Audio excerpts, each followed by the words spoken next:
Butler School of Music. I play bassoon, get it? And I'm also a part-time staff in the Department of Theater and Dance. As I said, I'm president of the Fine Arts Council, and the Fine Arts Council's job is to represent students. We are the official sponsored student organization in the College of Fine Arts. And in that, we're sort of a huge coalition between members in the Senate and members in the student government. I represent students in the Senate, which is more concerned with academic affairs. And Bernadette De La Cruz is the College of Fine Arts representative in the student government. And Matt Patillo is one of our university-wide representatives. The purpose of this town hall today is just to educate students, faculty, and staff on the issues facing the college in terms of budget. As you know, the state has mandated pretty large, uniform budget cuts. There was around a 5% last year and another round of 10% for the coming year. And that's created quite a few problems for many people in terms of what programs to keep going, how to keep them going, and just basically the overall stature of the university.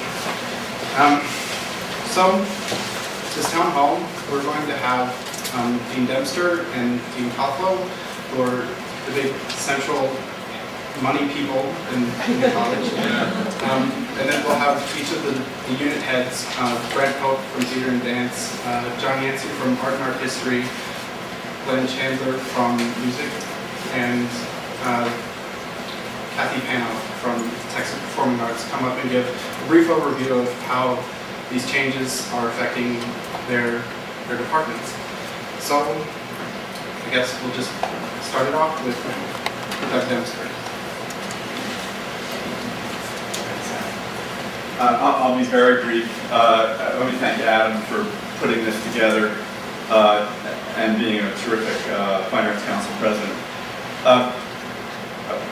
The important thing is to get through the reports and then to question and answer. We're especially interested in getting student feedback on the consequences of budget cuts as well as we understand them. As well as we understand them is probably the puzzling part too, because you might have the impression that the president and the provost should know more than anybody about the budget cuts, and then the deans next, and then farther down the line, the picture might become harder to clarify. Exactly the reverse is true. That how the cuts are actually affecting you as students, and I see many faculty here, it doesn't really clarify until the cutting cascades all the way down to the departmental and even programmatic level. So you just have to get this picture right. The president provost received the bad news from the legislature. There's a budget rescission. That means you have to give funding back. That happened last year. Or there's going to be no tuition income, or benefits costs have gone up and there's no new revenue to cover that, or there's a merit pool for faculty and staff and you have to pull that out of your existing budget. So they pass that down and they say to the deans of all the colleges, okay, figure out how to make this happen within your budget. And then the deans turn right around to all the department chairs and say, all right, here are the cuts that you have to accommodate within your budget. Figure out how to do that.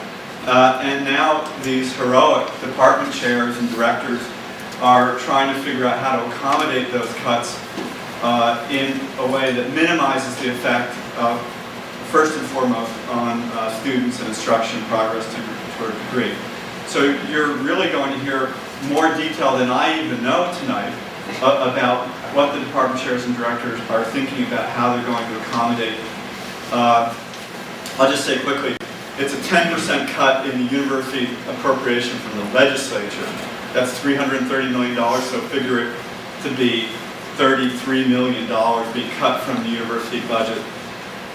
Just so you know, the legislature's first budget proposal early in January was not to cut 10%, but to cut more like 30% of that, $100 million. That was the first proposal coming out of the first week of the session. The provost and president think that it's not going to be that severe, so they're saying plan for a 10% cut, and they hope that lobbying and advocacy will get us to something like that. as that's been cascaded down to the departments, it's actually, in the college, that's not more than 4% of our core instructional budget. Say about $25 million. So we're cutting about $1 million of that out. And as these cuts cascade down at every level of administration, we're trying to blunt the effect by absorbing those costs in the administrative operation, so that as they cascade down into the instructional budget, they're not too savage. So I'll just stop there and let Kathy Costa, who's the Assistant Dean for Administration for the czar of all funding, tell you about the gym.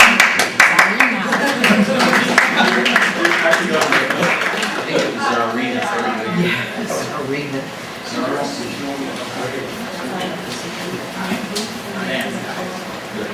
Well, as Doug just mentioned, I am Kathy. I oversee the finances and human resources for the college, and my job is a lot simpler to do. A great team that I have is working for me. Some of them are actually out in science as well.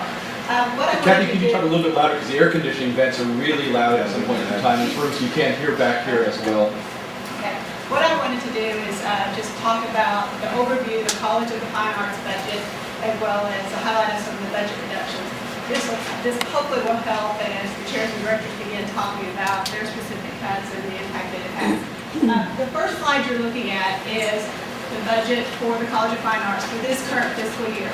We have $47 million of funding, which is earmarked in what we call different pots of money or resources. Our state funds, which account for 47%, totals $22.2 million.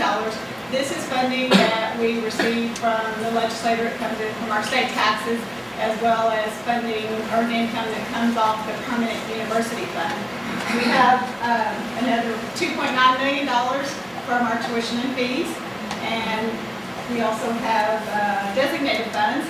This is revenue that comes into the college from outside sources. So the biggest portion of this money that's accounted for here is the revenue that's earned from the Texas Performing Arts.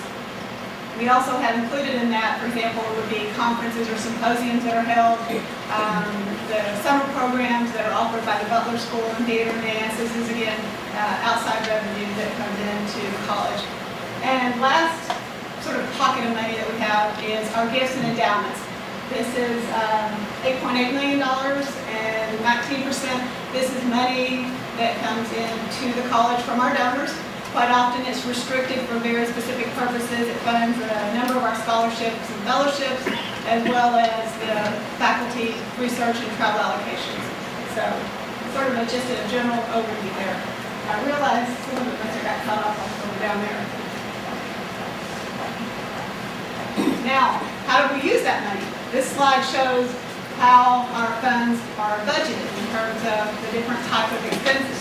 As you can see here, we have salary and fringe benefit costs, which of course is the biggest portion of that piece of the pie. It's $28.5 million or 61%. So this is all of the salaries that are paid to faculty, staff, and our students. We have $2.1 million that's earmarked for scholarships and fellowships. We have our catch-all category, maintenance, operation, and equipment. This is all of the supplies, the materials, the operating expenses that are used to run the various programs. It's $16 million, 34% of our budget. And then we have travel and other small expenses, maybe guest artist payments and things like that, that total $400,000 of spending.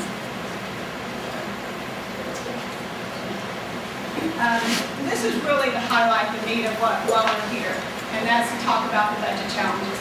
I think as you've all heard and read in the paper, the state of Texas is facing a huge deficit. The numbers have varied anywhere from 15 up to $20+ billion shortfall.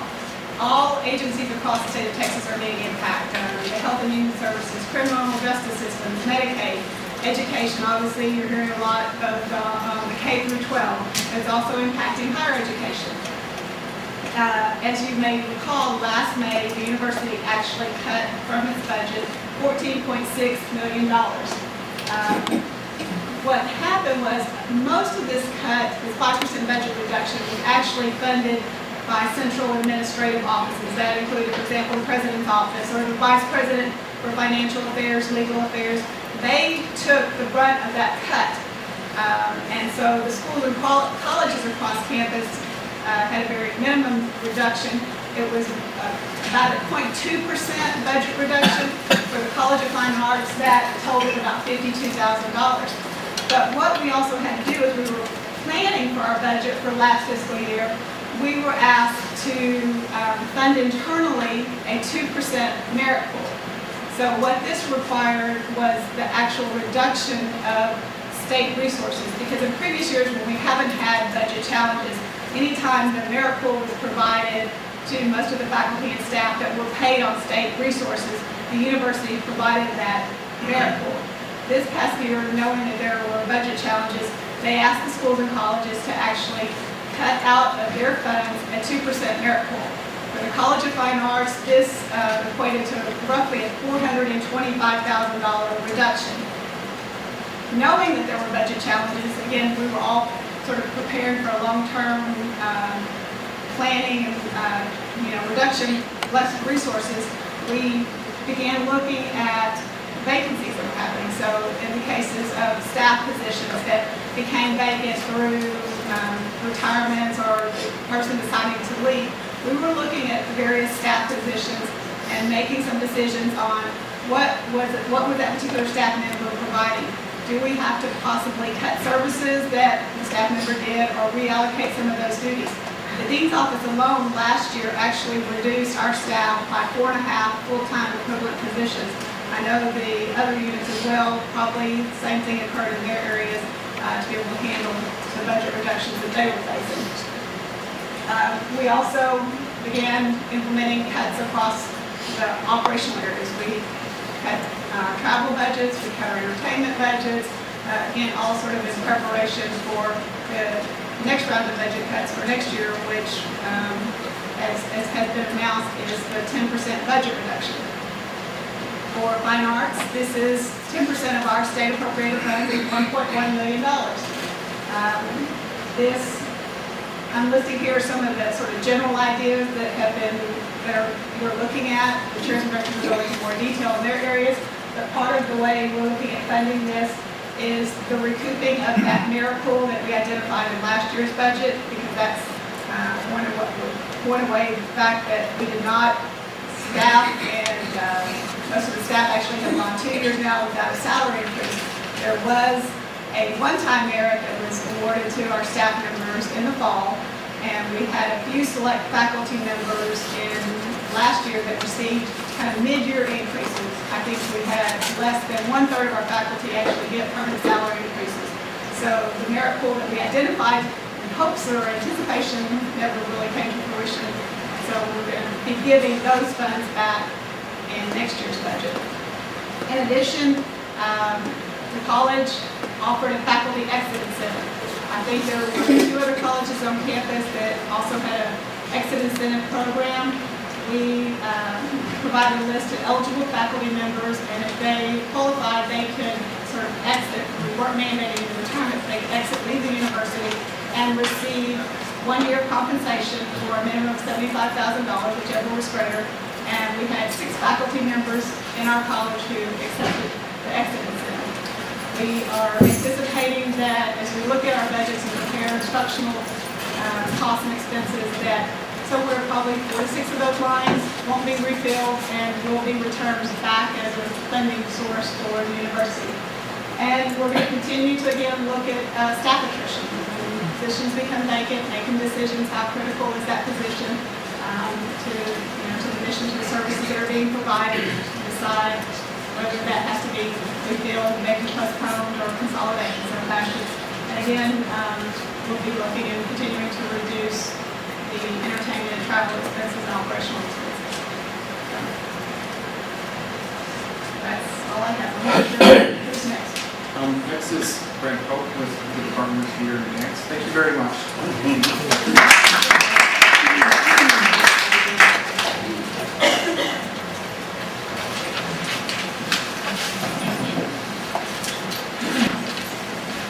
Okay, so we in the Department of Theater and Dance